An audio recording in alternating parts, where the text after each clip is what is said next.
আচ্ছা, মানুষকে বোকা বানানো অনেক সহজ, তাই না? একজনে একটা টোপ দিল, সেই টোপটা গিলে নেওয়া কি ভালো?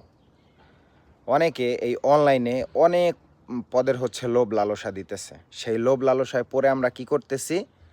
আমরা সেই টোপটাকে নিয়ে নিতেছি। তারপরে বিপদে পড়তেছি।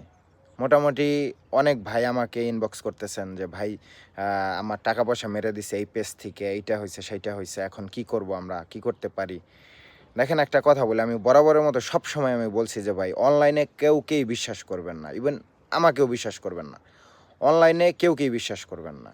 ঠিক আছে? আর যাদের মানে যারা এই কাজগুলা করতেছেন যে ইতালির নাম করে মানুষের কাছ থেকে টাকা-পয়সা খাইতেছেন, ভাই আপনাদেরকে একটা রিকোয়েস্ট করব যে ভাইজান আপনারা এই ভিডিও দেখবেন কিনা জানি না। যে একটা কথাই বলবো যে ভাইজান আপনার টাকা-পয়সা কেন খাইতেছেন? এই টাকা-পয়সা খাওয়াবেন কারে? আজকে বাদে কালকে মরতে হবে। বুঝছেন? এই কথাটা একটু মাথায় রেখেন প্লিজ। মানুষ অনেক কষ্ট করে টাকা-পয়সা ইনকাম করে। সেই টাকা-পয়সা যদি আমরা এইভাবে নিয়ে নেই, ঠিক আছে? তাহলে হচ্ছে দেখা যায় একটা সময় মানুষ মানুষের প্রতি বিশ্বাস উঠে যাবে। আপনি যদি কাজ করতে পারেন, তাহলে কাজ করেন, সুন্দর মতো কাজ করেন। কেন মানুষের সাথে এমন ফ্রডগিরি করতেছেন? প্লিজ এগুলা থেকে এড়িয়ে চলেন ভাই। মানুষের টাকা-পয়সা ইনকাম করতে খুবই কষ্ট হয়। ঠিক আছে? বেশিরভাগ প্রবাসীরা হচ্ছে এই ধোঁকাগুলা খাইতেছে। ভালো থাকবেন।